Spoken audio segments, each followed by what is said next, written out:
do.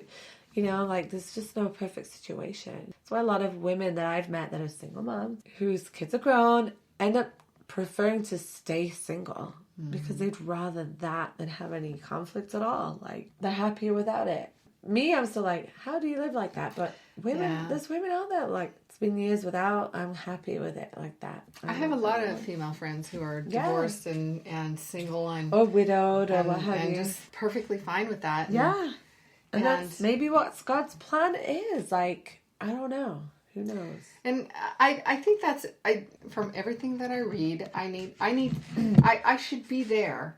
I hear you. Before I start, you know, before I give myself to somebody, because other than that, I'm just trying to fill an emptiness in me. And, but I like having somebody. You're relational. Like, okay, so another first year thing. Another first year thing. I remember driving down the freeway and thinking to myself, my kids are all grown and on their own, and I'm separated from my ex, and I could, like, drive off the freeway, roll off the side of like, I could be dead on the side of the freeway, and the kind of job that I have, like, it could be 3 or 4 days before somebody notices, like, hey, like, has anybody seen Dulcie? You know, like, that was kind of like a mind blower to me, that I could probably disappear for literally a week before anybody would really question why I was gone. And that was kind of like a trip.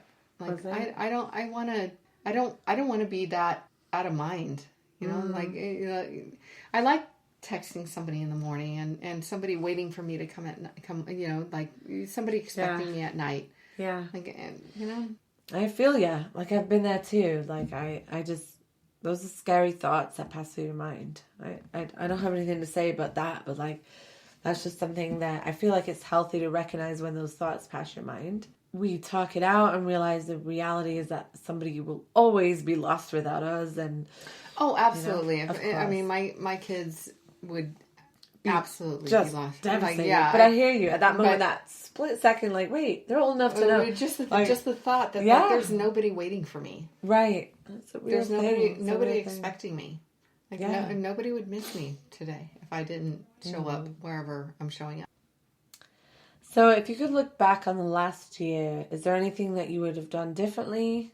In general, if you could redo anything, or in the same token, give any thoughts or advice to somebody going through this first year of separation, like, this is what I do that I would do differently, or I would advise against this. Anything that comes to mind? Probably the only thing is just, like, once you make a decision, don't second guess yourself. Like, make a decision and stick with it.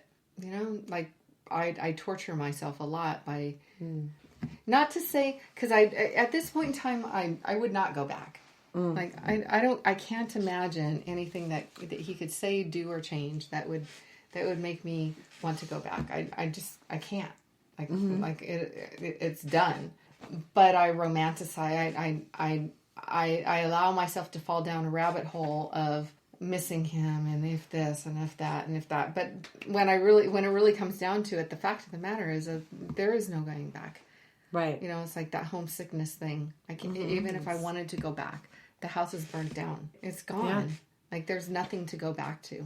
And really I think that's probably the best advice that I can give is that, you know, if the house is burnt down, then go build a new one.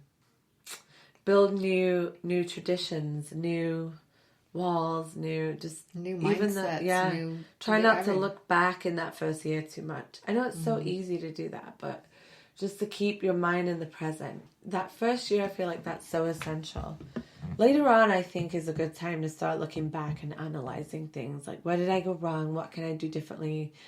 What can I look at? But in the first year, I think it's natural to look back, but try to focus on the current and, like, just creating deal new. Just take one day at a time. And I think it's very therapeutic to reflect on, like, what part of that did I have to do with it? You know, absolutely, it's definitely it definitely wasn't all him. No, of course. I'm not saying it's all. Yeah, it absolutely. We all have a part to play in everything. But you know, just you're in go mode. Just deal with what's, like, right in front of you. Yeah. And don't beat yourself up over Right. Not being able to, because you're not going to be able to work out. Like, that was one of the things that was crazy to me is I worked out really hard. I had a personal trainer and I did CrossFit. And when I started like going through like the most intense part of this whole process, I couldn't lift as much. I couldn't run as hard, as fast. I couldn't, like my physical endurance. Yeah. Like, it went down, and it was very frustrating for me because I'm like, what the heck is wrong with me? Like, but your mental state has such a very, very, very, and some days, even now, like today, I woke up and I'm like, okay, I'm going to do this. I'm going to do this. I'm going to do this. I'm going to do this. And I woke up and I got one thing done. Yeah. And you know what? Some days that's okay. Yeah, that I got one thing done. I could have stayed in bed and done nothing. Right. That's one thing more than nothing. But I got one thing done. Yeah. Like, give yourself a break. Yeah. Give yourself a break and just breathe. Just take one day at a time. Yeah. And know that, like, you left for a reason. Maybe you didn't leave for a reason. Maybe the you didn't have a choice and they left. Whatever the deal is that today is all we have, and like this is the reality, and let's just make the best of it. And it's gonna suck. Yeah. And I used to say, and I've said it, I randomly came up with this one day to somebody, and they were like, "How are you doing, Jeanette?" And I was like, honestly, I feel like right now, and I was imagining the jacuzzi in my apartment complex. I said, I feel like I'm sitting in a huge jacuzzi full of shit, like steamy diarrhea, like, and it stinks, like, and I'm just sitting there like, this is disgusting, and I can't get out of it, and I have to sit, and I just have to endure this horrific, and there's nothing I can do about it. I'm sitting in a jacuzzi full of shit. And I'm just going to have to wait till I can get out. I don't know when that's going to be. And I don't know, like, everyone I've told that analogy to just came to me. Like, they were like, so right. And it's true. It's like when you're going through this awful stage of, like, transitioning to a place that you didn't want to be, or going through something horrible like a loss or a grief of any sort, like, it's just like, literally, you have to imagine yourself just like, I'm just stuck here, just chilling in my, jacuzzi full of shit. Like, that's how it is, and eventually you'll get out of it. And either you'll sit there and it will become beautiful, like chlorined water, or you'll just not be in there anymore. One of the two. Like, you get through it, and eventually you're not sitting in that pool anymore. But it's literally like that for a while. Like, I can't really get out of here. I'm just chilling in this. And some days you'll be out. Pool. You'll be out of the shit pool. Then you'll be right back in it, and the sun will be shining. Right. And you'll be like, everything will be good. Right back here in the shit pool. And then 2 hours later you'll be in the shit pool again. Yeah, right. And then you're stuck. It's like your default, like where you end up. I just live right here in this jacuzzi. There are moments where like I feel physically lighter, and the sun seems brighter, and some like I have she's not my biological kid, but I call her my half kid. She's been living with me for a while, and she'll look at me and she'll say, how are you, Mama? And I'm totally honest with her. Like, today I'm not having a good day, or it's, and it's been really refreshing to be able to like be that honest with she's got her issues too, and we kind of talk about things. And then, but it's like she checks in with me, and I verbalize something, and it kind of like, it's almost like a log. Yeah. Like when I tell her what I think or what I feel like I'm kind of like putting in a log, and I feel like I tell her, like today I'm like, she makes me check in. She makes me like think about, like, I'm not just sitting there feeling. She's like, how are you feeling?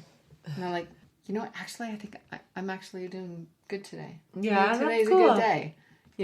So accountability is a really good thing too. Like having people around you to help you. It doesn't matter if you feel like shit or if you feel amazing. The fact is that we got to feel it and just go through it. And And that's something I want to get into in future podcasts as well, is that first year, there's so many things that you can reach out to for help, which is support groups, friend groups. Like, there's so many resources that I think that first year is so essential, even if it's just psychiatric support through a doctor or counseling. Man, that first year is the roughest. No matter what your situation, young kids, older grown kids, short marriage, long marriage. Man, that first transitional year to the new normal is not easy. You know what I didn't realize is I've known so many people that have gone through divorce. Mm-hmm. I had no clue what they were actually going through. Like, right. I had no idea how hard it was. Of course, why would you? And now, like, now here's me, and I've literally gone back to friends and apologized to them. Like, you know, like, I didn't get it. I really... Right. Like I wasn't there for you. Like, I would have wanted to be there for you because I didn't get it. Well, I'm sure they didn't hold that against you. And they don't. How would they? Right. Like, they wouldn't expect they don't. it. I don't hold it against any, right. And my friends either, but right. But it's been like eye-opening, right. Like crazy. Yeah. I really did not understand how crazy impactful divorce really is. Really and truly is. Okay, Dulce, thank you so much for being here today with me. It was so fun. Thank you for having me. Thanks for finishing this tequila with me today. I think it helped us to open up more. You were good before. But again, thank you for being here, and it was really a delight listening to your story, and I'm sure that you will all hear more from Dulce in the future. Thank you guys again for listening. I really hope you enjoyed this podcast. I know I had so much fun interviewing Dulce. And I hope that if you're listening and if you're going through anything similar to what we talked about, don't feel alone. Have hope. Get some strength from what we talked about. And just know you'll be okay. One of the coolest things she said at the end, it really stuck with me, was, if the old house burnt down, go build a new one. And I love that so much that I'm going to take that into the next episode. So make sure you listen. It's going to be great. But between now and then, just don't drink too many shots of tequila. Okay. Bye, guys. Have a great one.